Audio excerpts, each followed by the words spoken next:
Oh, let me show you this.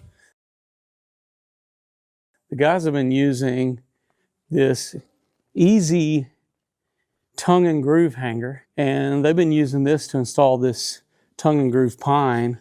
But this is just a simple tool, guys. This is called Tongue and Groove Easy Hanger. That's the name of it. It's wide enough where you can work with product that is as thick as 13 16ths of an inch. You can work with tongue and groove that is as wide as like 8 inches.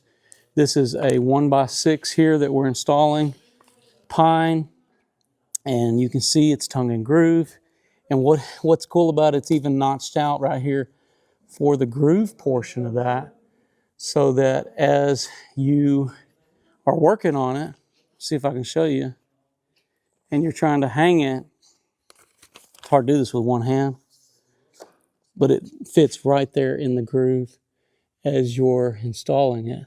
So you can pretty much knock it into place a little bit, get you a rubber mallet or whatever's approved for that. And the beauty of it is it holds this piece in place while this piece is already fastened. Just had to have that for this project because look at all of this tongue and groove pine we're installing here, a whole bunch of it.